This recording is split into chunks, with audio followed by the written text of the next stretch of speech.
नमो अरिहन्ताणम् नमो सिद्धाणम् नमो आयरीयाणम् नमो वज्झायाणम् नमो लोये सौवसावूणम् मोक्षमार्गस्य नेतारम् भेत्तारम् कर्म भूभृताम् ज्ञातारम् विश्वतत्त्वानाम् वंदे तत्गुणलब्धये। 1008 श्री मूलनायक आदिनाथ भगवान की जय। द्वासांग जिनवाणी माता की जय। आचार्य श्रेष्ठ आचार्य गुरुवर श्री 108 पूज्यपाद स्वामी महाराज की जय। आचार्य श्रेष्ठ आचार्य गुरुवर श्री 108 विद्यासागर जी महाराज की जय। जगत पूज्य निर्यापक श्रमण मुनि पुंगव श्री 108 सुधा सागर जी महाराज की जय। समस्त मुनि संघ की जय। आलोक मोदी स्वाध्याय सुधा यूट्यूब चैनल पर आप सभी दर्शकों का एक बार पुनः हार्दिक स्वागत, हार्दिक अभिनंदन। हम सभी आचार्य पूज्यपाद स्वामी जी द्वारा विरचित श्री सर्वार्थ सिद्धि ग्रंथराज जी के चौथे अध्याय का स्वाध्याय कर रहे हैं, जिसमें चारों निकाय के देवताओं के बारे में विस्तार से चर्चा की जा रही है। भवनवासी, व्यंतर और ज्योतिषी, इन 3 निकायों के बारे में विस्तृत चर्चा हम कर चुके हैं। अभी वैमानिक देवों के बारे में चर्चा चल रही है। वैमानिक देवों के इन्होंने 2 भेद किए थे, कल्पोपन्न और कल्पातीत। कल्पोपन्न में 16 स्वर्ग तक के देव आते हैं और कल्पातीत में 16 स्वर्गों से ऊपर 9 ग्रैवेक, 9 अनुदिश और 5 अनुत्तर के देव आते हैं। इनमें स्थिति, प्रभाव, सुख, शरीर की कांति, लेस्या की विशुद्धि, इंद्रिय विषय और अवधि ज्ञान का विषय, ये उत्तरोत्तर अधिक अधिक अधिक होता है। और गति, शरीर, परिग्रह और अभिमान, ये सारी चीजें उत्तरोत्तर हीन हीन हीन हीन कम कम होती जाती हैं। इनकी लेस्या, अवधि ज्ञान और शरीर की अवगाहना, इनके बारे में हम चर्चा कर चुके हैं। और चार्ट के माध्यम से भी कौन से स्वर्ग में या कौन से कल्प युगल में कौन सी लेस्या होती है, कितनी अवगाहना होती है, कितना अवधि ज्ञान का विषय होता है, इस पर अपन चर्चा कर चुके हैं। पिछली कक्षा में हमने इन सभी देवों की आयु के बारे में चर्चा करना प्रारंभ किया था।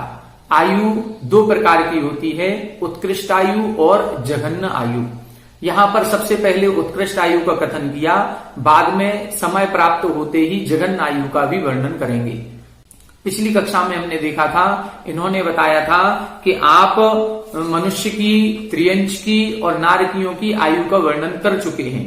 अब देवों की आयु का क्रम प्राप्त है, उनकी आयु का वर्णन कीजिए।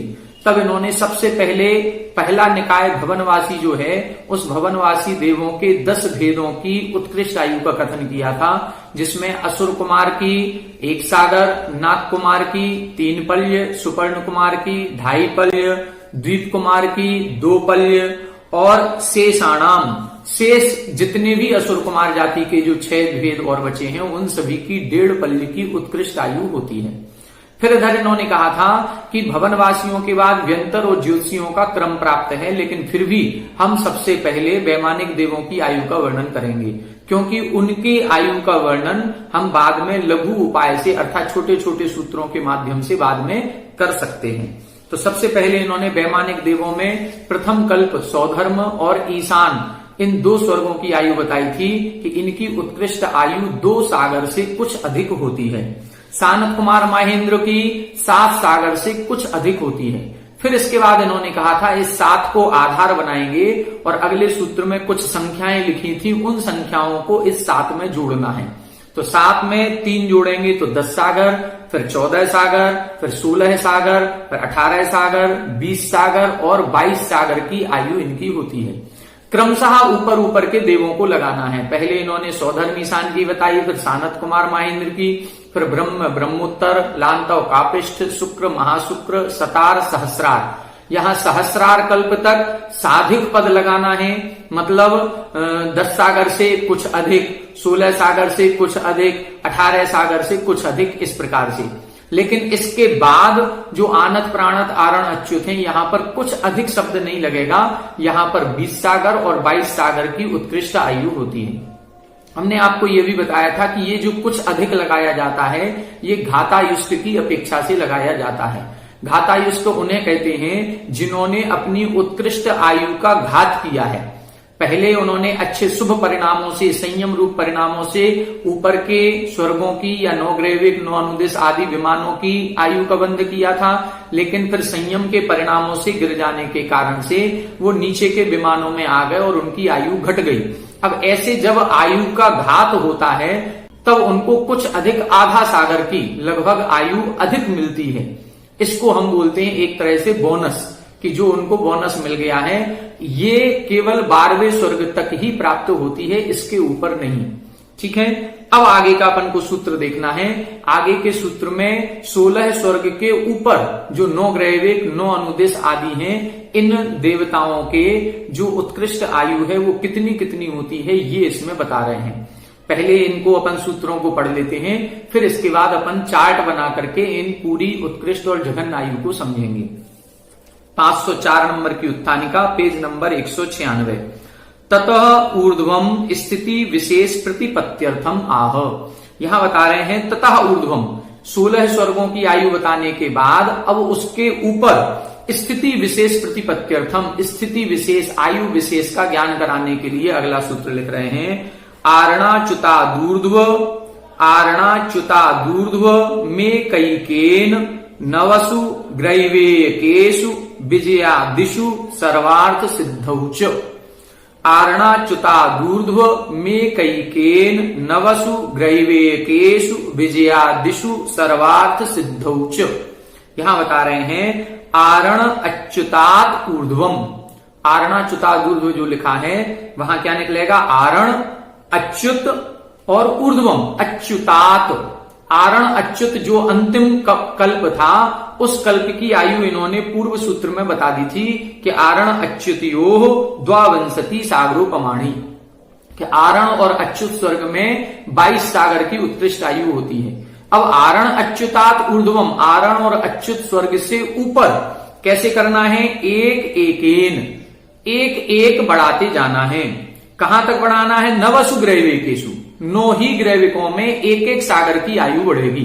अब ग्रैविक कितने हैं, 9 पटल अलग अलग हैं, तो पहले अधोग्रैविक में जो पहला ग्रैविक होगा उसमें 23 सागर की हो जाएगी, फिर एक बढ़ाएंगे तो दूसरे ग्रैविक में 24 सागर की, फिर एक बढ़ाएंगे तो तीसरे ग्रैविक में 25 सागर की, ऐसे बढ़ाते हुए 9 ग्रैविक में 9 सागर तक की आयु बढ़ेगी। तो 22 में 9 जोड़ेंगे तो कितनी हो जाएगी, 31 सागर की आयु।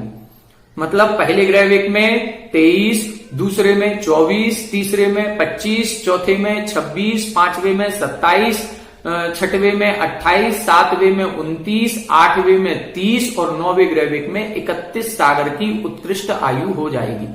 फिर इसके बाद क्या लिखा, विजयादिषु। यहां जो बहुवचन लिखा है इस बहुवचन से 9 अनुदिशों का भी ग्रहण करना है।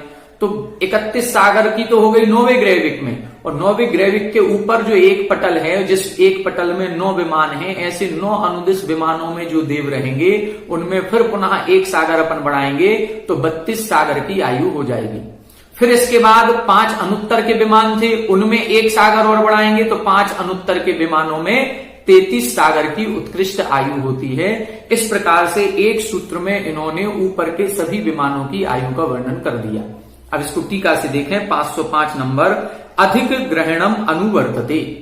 अधिक जो इधर लिखा था, कौन सा अधिक, वो साधिके वाला अधिक नहीं, जो पिछले सूत्र 31 नंबर सूत्र में लिखा था विरधिकानितु, अधिक अधिक करना है।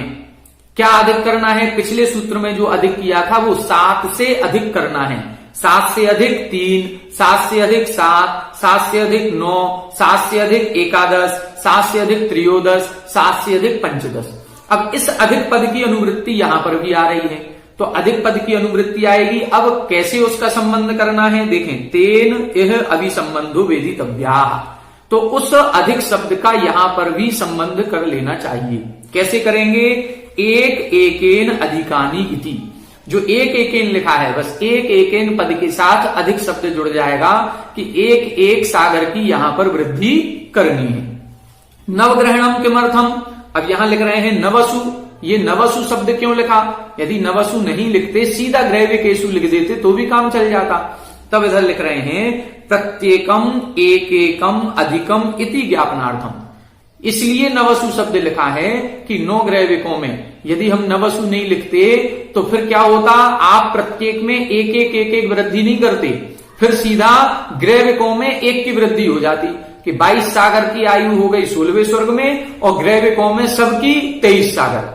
तो चाहे वो पहला ग्रैविक हो, चाहे तीसरा हो, चाहे छठवा हो, चाहे नौवा हो, सबकी 23 सागर हो जाती। ये सबकी ऐसा ना हो जाए, इसलिए नवसु शब्द लिखा है कि प्रत्येक में एक एक का संबंध करना है। पहले ग्रैविक में एक बढ़ाओ, फिर दूसरे में और एक बढ़ाओ, तीसरे में और एक बढ़ाओ, इस प्रकार से यहां पर प्रत्येकम एक एकम अधिकम इति ज्ञापनार्थम, प्रत्येक ग्रैविक में एक एक अधिक करना है, यह ज्ञान कराने के लिए हमने नवसु शब्द लिखा है। इतर्था ही यदि ऐसा नहीं करते तो ग्रैविकेषु एकम एव अधिकम स्यात्, फिर ग्रैविकों में एक ही अधिक हो जाती। फिर पूरे ग्रैविक में जितने 9 विमान थे, उन 9 पटलों में से जितने भी विमान हैं उन सबकी कितनी हो जाती, सबकी 23 सागर हो जाती, जबकि ऐसा नहीं है। इसलिए विजयादिषु इति आदि शब्दस्य प्रकारार्थत्वात् अनुदिशानाम अपि ग्रहणम, यहां बता रहे हैं विजयादिषु, यहां पर ये जो आदि शब्द लिखा है ये प्रकारार्थ है, प्रकार अर्थ होने के कारण से यहां पर अनुदिशानाम अपि ग्रहणम, अनुदिशों का भी ग्रहण करना है। विजय, वैजयंत, जयंत, अपराजित इनका तो ग्रहण करना ही है, लेकिन इसके पूर्व अनुदिशों का भी ग्रहण करना है, इसलिए आदि शब्द लिखा है। सर्वार्थ सिद्धे हेतु पृथक ग्रहणम जघन्य अभाव प्रतिपादनार्थम, अब यहां पर सर्वार्थ सिद्धौच, ये सर्वार्थ सिद्धि को अलग से क्यों लिखा, क्योंकि विजयादिशु, विजय आदिशु करते ही 5 अनुत्तर हैं, 5 का ग्रहण हो जाता। आपने सर्वार्थ सिद्धि को अलग से क्यों लिखा, इसके अलग से लिखने की आवश्यकता नहीं थी। तो इधर बता रहे हैं सर्वार्थ सिद्धे हेतु पृथक ग्रहणम, इसका हमने अलग से ग्रहण इसलिए किया है क्योंकि जघन्य अभाव प्रतिपादनार्थम, ये जो सर्वार्थ सिद्धि विमान ऐसा है कि यहां पर किसी भी देव की जघन्य आयु नहीं होती, और सभी कल्पों में, सभी पटलों में, विमानों में तो जघन्य आयु वाले भी होंगे, उत्कृष्ट आयु वाले भी होंगे और मध्यम विकल्प के भी अनेक होंगे, लेकिन सर्वार्थ सिद्धि विमान में जो देव उत्पन्न होते हैं उन सभी की आयु फिक्स होती है, उनकी एक समय भी कम नहीं होती, उधर जघन्य आयु का भेद होता ही नहीं है, सभी की 33 सागर की आयु होती है। ये ज्ञान कराने के लिए हमने सर्वार्थ सिद्धौ ये अलग से पद लिखा है। तेन अयम अर्थ, इससे अब ये अर्थ निकलता है, अब पूरे सूत्र का अर्थ बता रहे हैं। अधोग्रैविकेषु प्रथमे त्रयोविंशति, अधोग्रैविक जो हमने 3 बताए थे, उन 3 अधोग्रैविकों में पहले ग्रैविक में जो विमान होंगे त्रयोविंशति, उसमें 23 सागर की आयु, द्वितीय चतुर्विंशति, दूसरे में 24 सागर की आयु, तृतीय पंचविंशति, तीसरे अधोग्रैविक में 25 सागर की आयु होगी। फिर मध्यम ग्रैविकेषु प्रथमे षड्विंशति, अब 3 मध्य के हैं, तो 3 जो मध्य के ग्रैविक हैं उनमें सबसे नीचे का जो होगा उसमें षड्विंशति 26 सागर की, द्वितीय सप्तविंशति जो दूसरे नंबर पे हो उसमें 27 सागर की, और तृतीय अष्टाविंशति और तीसरे में 28 सागर की आयु होगी। फिर 3 उपरिम ग्रैविक होंगे, उसमें जो पहला होगा उसमें 39 अर्थात 29 सागर, द्वितीय 63, दूसरे में 30 सागर, और तृतीय 1 और तीसरा जो उपरिम ग्रैविक है उसमें 31 सागर की आयु होगी। तो सभी 9 ग्रैविकों की जो 9 पटल हैं सभी में 1 सागर आगे बढ़ाते जाना है। अब 22 में 9 जोड़ेंगे तो 31 सागर की उपरिम ग्रैविक में आयु हो जाएगी। अनुदिश विमानेषु द्वात्रिंशत्, अब अनुदिश विमानों में कितनी होगी, ये 9वें ग्रैविक से भी ऊपर का एक पटल है तो यहां पर 1 और सागर बढ़ा देंगे तो द्वात्रिंशत् 32 सागर की आयु हो जाएगी। विजयादिषु त्रयस्त्रिंशत् सागरोपमाणी उत्कृष्टा स्थिति, और विजय आदिकों में जो विजय, वैजयंत, जयंत, अपराजित हैं इसमें त्रयस्त्रिंशत् अर्थात 33 सागरोपमाणी 33 सागर उत्कृष्टा स्थिति, उत्कृष्ट स्थिति होती है। सर्वार्थ सिद्धौ त्रयस्त्रिंशत् एव इति, अब सर्वार्थ सिद्धि को अलग से लिखा, क्या लिख रहे हैं, त्रयस्त्रिंशत् एव, यहां तो 33 सागर ही होती है, यहां उत्कृष्ट जघन्य का भेद नहीं है। तो यहां तक ये सभी की उत्कृष्ट आयु इन्होंने पूरी बता दी। अब आगे देखें सूत्र नंबर 33 उत्थानिका 506, यहां बता रहे हैं निर्दिष्ट उत्कृष्ट स्थितिकेषु देवेषु जघन्य स्थिति प्रतिपादनार्थम आह, उत्कृष्ट स्थितिकेषु देवेषु निर्दिष्ट, देवों में जो उत्कृष्ट आयु थी उसका निर्देश कर दिया। अब जघन्य स्थिति प्रतिपादनार्थम आह, अब जघन्य स्थिति बताने के लिए अगला सूत्र लिख रहे हैं, अपरापल्योपम मधिकम, अपरापल्योपम मधिकम।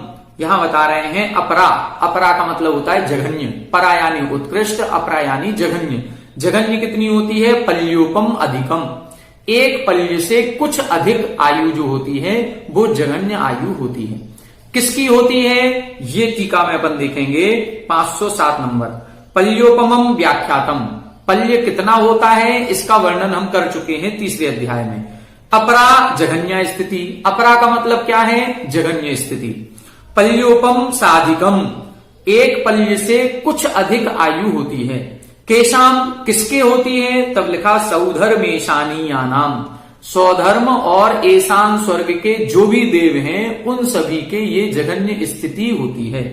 कथम गम्यते, ये आपने कैसे जाना? ये तो सूत्र में कहीं नहीं लिखा कि ये स्वधर्म और ईशान स्वर्ग की है, ये कैसे जाना? तब लिखा परतः परतः इति उत्तृत्य वक्ष्यमाणत्वात्। यहां लिख रहे हैं, आगे जो सूत्र लिख रहे हैं परतः परतः, इस सूत्र के द्वारा जो आगे हम कथन करेंगे उस सूत्र से ये सिद्ध होता है कि यहां ये स्वधर्म और ईशान स्वर्ग की जघन्यायु कही है।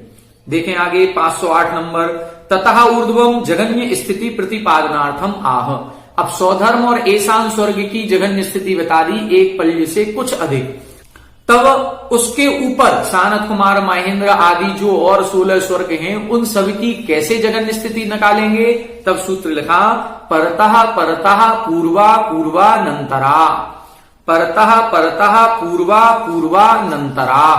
यहां बता रहे हैं परतः परतः यानी आगे आगे के स्वर्गों में, आगे आगे के कल्पों में, आगे आगे के युगलों में। पूर्वा पूर्वा, जो पूर्व पूर्व की उत्कृष्ट आयु थी वो अनंतर यानी बाद के स्वर्ग में जघन्य आयु हो जाएगी। जैसे 2 सागर से कुछ अधिक, यहां ये उत्कृष्ट आयु थी, अब यही 2 सागर से कुछ अधिक की आयु जघन्य आयु बन जाएगी सानत कुमार महेंद्र की। तो सानत कुमार महेंद्र स्वर्ग में उत्कृष्ट आयु 7 सागर से कुछ अधिक, जघन्य आयु 2 सागर से कुछ अधिक हो जाएगी। इसी क्रम से आगे बढ़ते जाएंगे। देखें 509 नंबर। परस्मिन देशे परताह, जो दूसरे क्षेत्र में होता है उसे हम परतः कहते हैं। बीप्सायाम द्वित्वम, 2 बार अर्थ लगाना है इसलिए इधर द्वित्व किया है परतः परतः। पूर्व शब्दस्य अपि, पूर्व शब्द को भी बीप्सा अर्थ में लेना है, मतलब 2 बार प्रयोग करना है, इसीलिए पूर्वा पूर्वा यहां पर भी 2 बार लिखा है। अधिक ग्रहणम अनुवर्तते, अधिक शब्द की अनुवृत्ति यहां पर भी आती है। तेन एवं अभिसंबंधा क्रियते, उससे ऐसा संबंध करना है। सौधर्मेशानियो द्वे सागरूपमे साधिके उक्ते, सौधर्म और ईशान स्वर्ग में उत्कृष्ट आयु कितनी बताई थी? 2 सागर से कुछ अधिक आयु बताई गई थी। ते साधिके सानत कुमार महेंद्रयो जघन्या स्थिति, तो जो सौधर्म और ईशान स्वर्ग की 2 सागर से कुछ अधिक की उत्कृष्ट स्थिति बताई थी, वह स्थिति सानत कुमार और महेंद्र स्वर्ग की जघन्य हो जाएगी।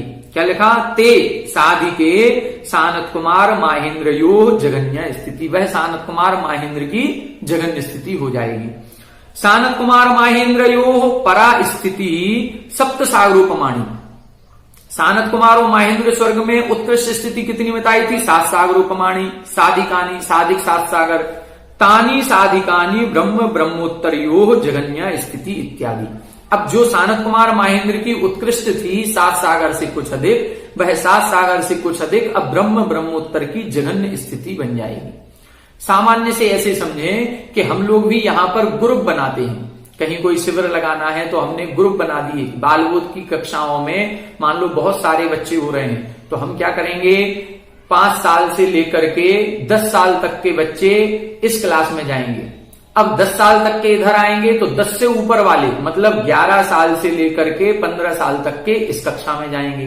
तो जो 10 साल इधर की थी ये यहाँ की उत्कृष्ट थी, लेकिन वहां की ये जघन्य हो गई। अब कोई 10 साल का बच्चा है तो वो इसमें आएगा और 10 साल से ऊपर वाला है वो उसमें जाएगा, तो वो वहां की जघन्य हो जाएगी, ये यहाँ की उत्कृष्ट हो जाएगी। इसी प्रकार से लगाते हैं। 510 नंबर देखें।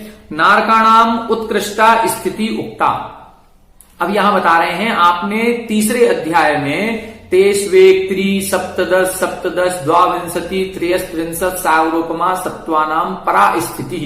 यहां इस सूत्र के माध्यम से नारकियों की उत्कृष्ट स्थिति बताई थी।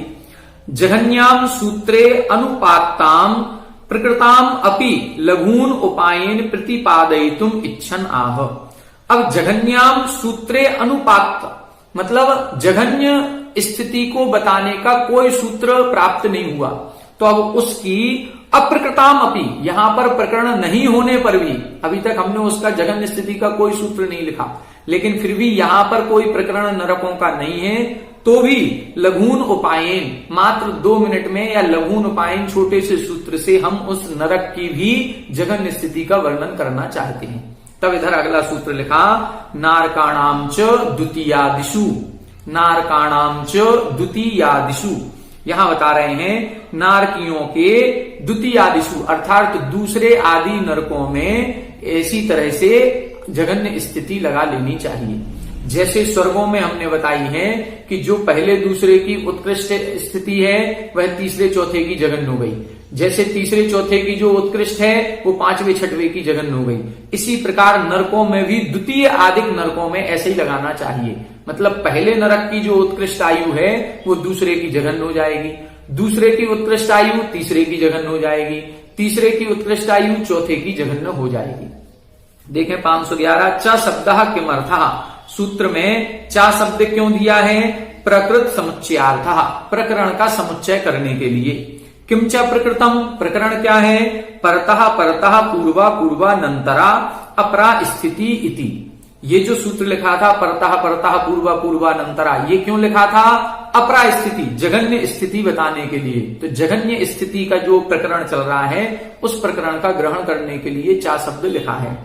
तेन अयम अर्थो लभ्यते, इससे ये अर्थ प्राप्त होता है, रत्न प्रभायाम नारकाणाम परा स्थिति एकम सागरोपमम।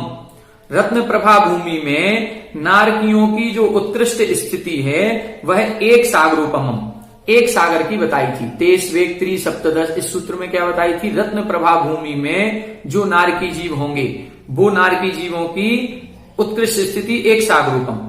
सा सर्करा प्रभायाम जघन्या, अब वह एक सागर की स्थिति जघन्य आयु बन जाएगी किसकी? सर्करा प्रभा की। एक सागर तक यदि हमें आयु मिलती है तो हम पहले नरक में उत्पन्न होंगे, और एक सागर से एक समय भी अधिक हो जाती है तो हम कहां जाएंगे? दूसरे नरक में। तो वह एक सागर प्लस एक समय की स्थिति कहां की हो जाएगी? जघन्य स्थिति दूसरे नरक की।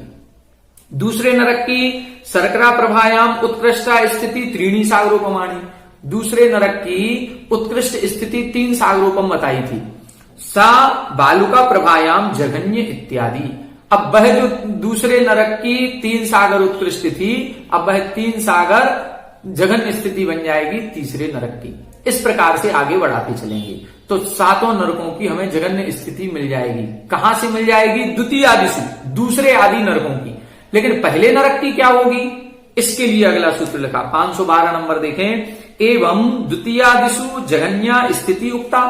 इस प्रकार से आपने दूसरे आदि नरकों की तो जघन्य स्थिति बता दी, लेकिन प्रथमायाम का जघन्य इति तत्प्रदर्शनार्थम आह, लेकिन पहले नरक में जो जघन्य स्थिति है वो कितनी होगी इसको बताने के लिए अगला सूत्र लिखा, 10 वर्ष सहस्राणि प्रथमायाम, 10 वर्ष सहस्राणि प्रथमायाम। यहां बता रहे हैं 10 वर्ष सहस्राणी, 10,000 वर्ष की जघन्य स्थिति होती है प्रथमायाम यानी पहले नरक की। अब पहले नरक की बताई है, दूसरे तीसरे आदि की तो बता दी थी पूर्व सूत्र में, लेकिन पहले नरक की कितनी होगी? तो कम से कम 10,000 वर्ष की आयु होती है प्रथम नरक में। अपरा स्थिति ही इति अनुवर्तते, अपरा अर्थात जघन्य स्थिति, इसका अनुवर्तन होता है पूर्व सूत्र से। रत्न प्रभायाम 10 वर्ष सहस्राणी अपरा स्थिति वेदितव्या, रत्न प्रभा भूमि में 10,000 वर्ष की जघन्य स्थिति जाननी चाहिए। तो अब नरकों की भी दोनों स्थिति हो गई। उत्कृष्ट स्थिति तीसरे अध्याय में बता दी थी, इन 2 सूत्रों में 7 नरकों की जघन्य स्थिति का वर्णन कर दिया। अब आगे देखें, अब यहां पर प्रश्न होता है कि आपने भवनवासी देवों की उत्कृष्ट स्थिति बताई थी लेकिन जघन्य स्थिति अभी तक नहीं बताई। तब लिख रहे हैं 514, अथ भवनवासी नाम का जघन्य स्थिति इतियत आह। अब कह रहे हैं भवनवासियों की जघन्य स्थिति कितनी होती है ये बताइए। तब सूत्र लिखा भवनेषु च, भवनेषु च। यहां बता रहे हैं भवनवासियों में भी इतनी ही लगाना है। पूर्व सूत्र से लेंगे 10 वर्ष सहस्राणी प्रथमायाम, 10,000 वर्ष की आयु पहले नरक की जघन्य स्थिति होती है। तो इधर लिख रहे हैं भवनवासियों की भी, मतलब भवनवासियों में भी जघन्य स्थिति 10,000 वर्ष की होती है। देखें 515 च शब्द किमर्थः, च शब्द किस लिए लिखा है? प्रकृत समुच्चयार्थ, प्रकरण का समुच्चय करने के लिए। तेन भवनवासी नाम अपरा स्थिति 10 वर्ष सहस्राणी इति अभिसंबध्यते।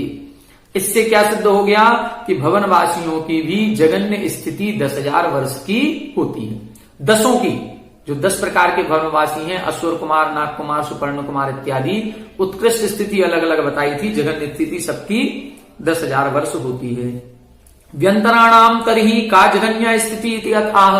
अब व्यंतरों की जघन्य स्थिति कितनी होती है? अभी व्यंतरों की कुछ नहीं बताई, ना जघन्य ना उत्कृष्ट। अब इधर बता रहे हैं जघन्य स्थिति, तो लिखा व्यंतराणाम च, व्यंतराणाम च। यहां बता रहे हैं व्यंतरों की भी जघन्य स्थिति इतनी ही लगाना चाहिए। कितनी? च शब्द प्रकृत समुच्चयार्थ, च शब्द प्रकरण का समुच्चय करने के लिए है। तेन व्यंतराणाम अपरा स्थिति 10 वर्ष सहस्राणी इति अवगम्यते। इससे व्यंतरों की जघन्य स्थिति का ज्ञान होता है कि उनकी जघन्य स्थिति भी 10,000 वर्ष की होती है। तो 10,000 वर्ष की जघन्य स्थिति 3 जगह बता दी। एक तो पहले नरक की जघन्य स्थिति 10,000 वर्ष, भवनवासी देवों की जघन्य स्थिति 10,000 वर्ष, और व्यंतरों की भी जघन्य स्थिति 10,000 वर्ष। अब देखें व्यंतरों की उत्कृष्ट कितनी होती है? तब लिखा अथ एषाम परा स्थिति का इतियत उच्यते। अब इनकी, किनकी? जिनकी व्यंतरों का वर्णन कर दिया, इनकी उत्कृष्ट स्थिति कितनी होती है ये भी बताइए। तब सूत्र लिखा परापल्योपम मधिकम, परापल्योपम मधिकम। यहां बता रहे हैं परा यानी उत्कृष्ट, उत्कृष्ट स्थिति कितनी है? पल्योपम मधिकम, एक पल्य से कुछ अधिक। अभी अपन ने एक सूत्र पढ़ा था अपरा पल्योपम मधिकम, वहां पर अपरा शब्द था, वो जघन्य स्थिति थी, और यहां पर लिख रहे हैं परापल्योपम मधिकम, यहां पर उत्कृष्ट स्थिति बता रहे हैं। वहां पहले स्वर्ग की अर्थात स्वधर्म और ईशान कल्प की जघन्य स्थिति बताई थी, यहां व्यंतरों की उत्कृष्ट स्थिति बता रहे हैं। परा उत्कृष्टा स्थिति व्यंतराणाम पल्योपम मधिकम, व्यंतर देवों की उत्कृष्ट स्थिति एक पल्य से कुछ अधिक होती है। तो व्यंतरों की भी दोनों बता दी, जघन्य भी बता दी, उत्कृष्ट भी बता दी। जघन्य 10,000 वर्ष, उत्कृष्ट एक पल्य से कुछ अधिक। अब किसकी रह गई? अब रह गई ज्योतिषी देवों की। वैमानिक देव पूरे हो गए, जघन्य उत्कृष्ट स्थिति हो गई, भवनवासियों की जघन्य उत्कृष्ट हो गई, और व्यंतरों की भी जघन्य उत्कृष्ट हो गई। अब केवल ज्योतिषी देव बचे। तब लिखा इदानीम ज्योतिष्काणाम परा स्थिति वक्तव्य इतियत आह। अब यहां पर ज्योतिषी देवों की उत्कृष्ट स्थिति का कथन करना चाहिए। तब लिखा ज्योतिष्काणाम च, ज्योतिष्काणाम च। यहां बता रहे हैं च शब्द प्रकृत समुच्चयार्थ, यहां पर भी च शब्द से प्रकरण का समुच्चय करना है। तेन एवं अभिसंबंध, उस प्रकरण का समुच्चय करने से ऐसा संबंध होगा ज्योतिष्काणाम परा स्थिति पल्योपम अधिकम इति। ज्योतिषी देवों की उत्कृष्ट स्थिति एक पल्य से कुछ अधिक, क्योंकि ज्योतिष्काणाम से इसके पहले कौन सा सूत्र दिया है? परापल्योपम अधिकम। तो बस उसी की अनुवृत्ति यहां पर आएगी कि ज्योतिषी देवों की उत्कृष्ट स्थिति परापल्योपम, एक पल्य से कुछ अधिक होती है। व्यंतरों की भी उत्कृष्ट स्थिति एक पल्य से कुछ अधिक है, और ज्योतिषियों की भी उत्कृष्ट स्थिति एक पल्य से कुछ अधिक होती है। अब प्रश्न उठता है ज्योतिषियों की जघन्य स्थिति कितनी है? तब लिखा अथ अपरा कियति इतियत आह। अब अपरा अर्थात जघन्य स्थिति ज्योतिषी देवों की कितनी होती है? तब लिखा तदष्ट भागो परा, तदष्ट भागो परा। यहां बता रहे हैं तत् अष्ट भागो अपरा, तत् अष्ट भागा, जितनी इनकी उत्कृष्ट है उसका 8वां भाग करेंगे वो इनकी जघन्य होगी, मतलब इतनी तो उनको मिलेगी ही मिलेगी। अब एक पल्य का 8वां भाग कैसे करें? एक पल्य अपने आप में असंख्यात वर्ष है, अपन समझ चुके हैं। अब उसका 8वां भाग कितना होता होगा, बस उसी हिसाब से अपन को लगा लेना चाहिए। तस्य पल्योपमस्य अष्टभागो ज्योतिष्काणाम अपरा स्थिति इत्यर्थः। तत पल्योपमस्य अष्टभागो, उस पल्योपम का 8वां भाग ज्योतिषियों की अपरा अर्थात जघन्य स्थिति होती है। तो यहां तक इन्होंने सभी चारों निकाय के देवों की उत्कृष्ट और जघन्य स्थिति का वर्णन कर दिया। अब एक विशेष जो देव थे जिनका आवास भी अलग से बताया था, लौकांतिक देव। ऐसे लौकांतिक देवों की आयु कितनी होती है वो बता रहे हैं। अथ लौकांतिकानाम विशेष उक्तानाम स्थिति विशेषो न उक्तः। देख तो क्या बोल रहे हैं, लौकांतिकानाम विशेष उक्तानाम, जिनका आपने विशेष वर्णन किया था, ऐसे लौकांतिक देवों की आयु विशेष का वर्णन अभी तक नहीं किया। सा कियान इत्यत्र उच्यते, वह कितनी होती है अब उसका वर्णन कर रहे हैं अंतिम सूत्र में। लौकांतिकानामष्टौ सागरोपमाणि सर्वेशाम, लौकांतिकानामष्टौ सागरोपमाणि सर्वेशाम। यहां बता रहे हैं लौकांतिकानाम, लौकांतिक देवों की, अष्टौ सागरोपमाणि, 8 सागर प्रमाण होती है, सर्वेशाम, सभी लौकांतिक देवों की। तो लौकांतिक देवों की सबकी आयु कितनी है, 8 सागरोपम होती है। लौकांतिक देवों का जो आवास है वो कहां बताया था, ब्रह्मलोक में। ब्रह्म स्वर्ग की आयु कितनी है अधिकतम, ब्रह्म स्वर्ग की जो आयु बताई थी, 3 3 जोड़ना था 7 में, तो ब्रह्म स्वर्ग की उत्कृष्ट आयु है 10 सागर की। लेकिन ये जो लौकांतिक देव हैं, इनकी सबकी उत्कृष्ट आयु कितनी है, 8 सागरोपम होती है। इनमें भी जघन्य उत्कृष्ट का भेद नहीं होता। 525 नंबर देखें। अविशिष्टाः सर्वे ते शुक्ललेस्याः पंच हस्त उत्सेध शरीराः। यहां पर बता रहे हैं ऐसे लौकांतिक देव जो हैं उन सबके शुक्ललेस्या, सभी के शुक्ललेस्या होती है। वैसे ब्रह्मोत्तर में क्या बताया था, पद्मलेस्या बताई थी, लेकिन यहां पर क्या बता रहे हैं, इन सभी के शुक्ललेस्या होती है। और पंच हस्त उत्सेध शरीराः, इनकी कितनी अवगाहना होती है, 5 हाथ की अवगाहना होती है सभी लौकांतिक देवों की। तो यहां पर लौकांतिक देवों की अवगाहना 5 हाथ की है, और लेस्या शुक्ल लेस्या है, और आयु 8 सागर की होती है। इस प्रकार से यहां पर चौथा अध्याय अपना पूरा हो गया। अब कल की कक्षा में इन्हीं सूत्रों को अपन चार्ट के माध्यम से समझेंगे कि यहां पर इनकी आयु का, जघन्य आयु और उत्कृष्ट आयु का कैसे अपन को चार्ट बनाना है वो चार्ट समझेंगे। देवियों की आयु कितनी होती है, देवियों के बारे में कुछ विशेष जानकारी है वो भी हम कल की कक्षा में देंगे। और जो देवताओं से संबंधित जो भी कुछ जानकारी रह गई है, जो इस ग्रंथ में नहीं आई है और जानने योग्य है, उस जानकारी को अपन कल की कक्षा में और पढ़ेंगे, और ये अपना अध्याय पूर्ण होगा। परसों की कक्षा से फिर 5वां अध्याय अपन प्रारंभ करेंगे। आज की कक्षा में इतना ही। आप सभी हमारे साथ बने रहें। सभी को जय जय।